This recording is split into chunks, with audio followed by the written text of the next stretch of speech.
what's up dribblers at mga shooters, kamusta? Kamusta po kayo? Chris Ross sinabi sa kanyang San Miguel Beermen na dapat nilang gawin para mapanatili ang kanilang kalamangan.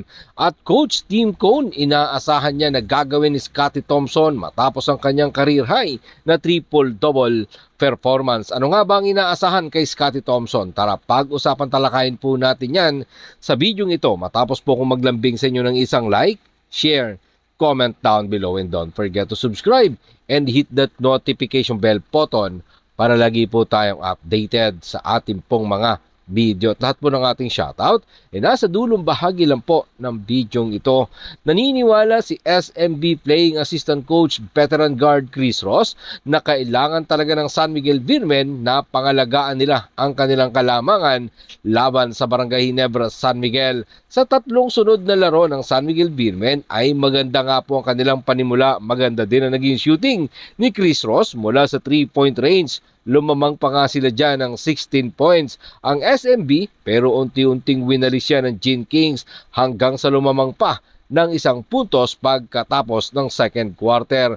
56-55, sinabi nga po ni Chris Ross na kailangan talaga ng San Miguel Beermen na laging nakapokus sa laro at huwag hayaan ang Ginebra na makabalik sa laro at muling mag-ingay ang kanilang mga fans. Narito po si Chris Ross sa ulat ni Jerry Ramos sa Spin.ph.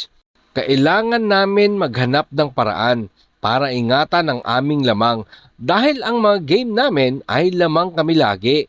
Kailangan lang namin mahanapan ng paraan kung papaano namin ito mapanatili. Yan nga po ang sinabi ng 40 years old playing assistant coach na kumamada ng 14 points sa unang bahagi ng nasabing bakbakan, na mayroon namang siyang kabuuang 20 points at merong 4 of 5 shooting from 3-point range at 7 of 19 from the field. Tapos sinamahan niya pa yan ng 3 rebound at 2 assist. Pero sa kabila ng kanilang pagkatalo sa kamay ng kanilang sister team na Barangay Ginebra San Miguel, sa ngayon nga po ay tabla na ang serye sa kanilang 2-2. Let's see what happened this coming Wednesday, January 14, kung sino nga ba nga alagwa sa magkapatid na kupunan na San Miguel Beermen na siyang defending All-Filipino Cup champion at ang crowd favorite na Barangay Ginebra San Miguel. Yan ang ating abangan at tututukan this coming Wednesday. Aalagwa na nga kaya ang Barangay Ginebra sa 3-2 or aalagwa dyan ang Beermen sa 3-2? Yan ang pakaabangan ng maraming fans ng Barangay Ginebra San Miguel. At ito, matapos nga po ang kanyang historic 35 points triple-double performance ni Scottie Thompson para tulungan ang kanyang Barangay Ginebra San Miguel na itabla ang serye, sa kabila niyan, sinabi nga po ni Coach Tim Cone na hindi naman siya muling umaasa na makakakuha ulit si Scottie Thompson ng isa pang another triple-double performance ngayong Game 5. Kaya naman, narito po mga sinabi ni Coach Tim Cone sa ulat ng Fast Break. Hindi ako umaasa na lalabas muli si Scottie at makakuha ng 35-11-11 sa susunod na laro. Gagawa sila ng ibang bagay, ibang pagbabantay sa kanya. Iba na ang gagawin nila. Yung adjustment na yan ang magbibigay ng opportunity sa iba. Baka magbukas ng pagkakataon sa iba. Baka si RJ or someone like to step up at maglaro ng big game.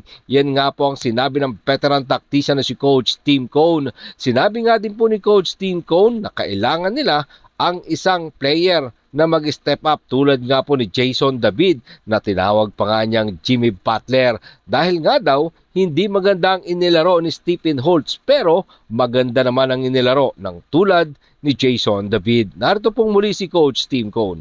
Sa ulat pa din po yan ng Fast Break.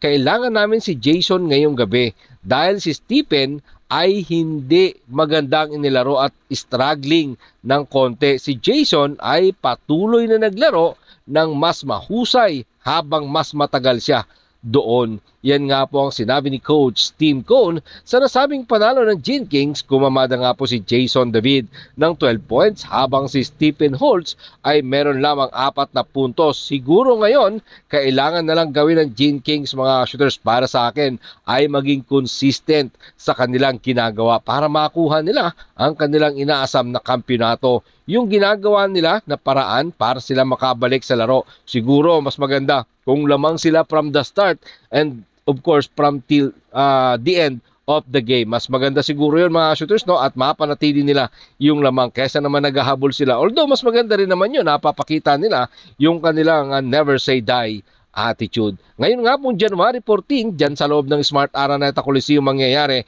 ang Game 5 sa bakbakan ng magkapatid na kupunan na Barangay Ginebra San Miguel at ng defending All Filipino Cup champion na San Miguel Beermen. Habang sa kabila namang serye, lamang na nga po dyan ang Talk and Text Tropang 5G na ngayon ay isang panalo na lang ang kailangan para sila makabalik sa kanilang inaasam na kampyonato. Eto nga pong mga bataan ni Coach Chot Reyes. Maraming salamat po sa inyong panonood, naman po ang inyong maging opinion.